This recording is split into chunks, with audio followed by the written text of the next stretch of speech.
As you take steps, you're gonna get closer to your dream. As you take steps, you're gonna see the next thing that I want you to do. I'm not gonna show you what I need you to do if you don't take any steps, right?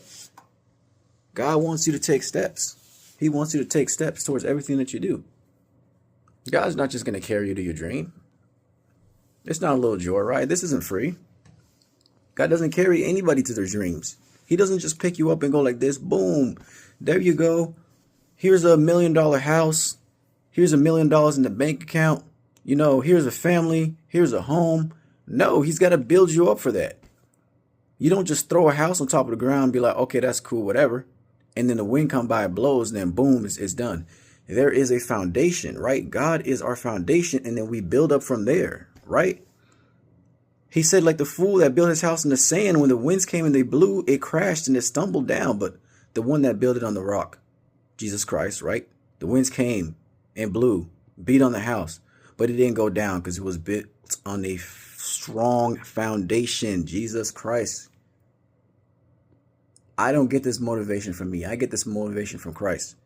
And he uses other YouTubers and other people to bring this motivation out of me, right?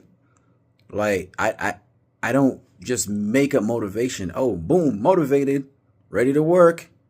Can't wait to wake up at 4 o'clock in the morning. I'm happy for that.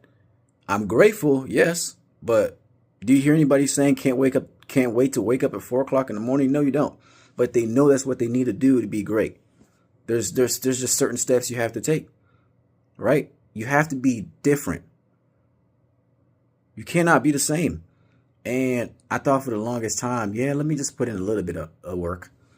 You know, I'm going to get some results, but are you going to get the results that you want?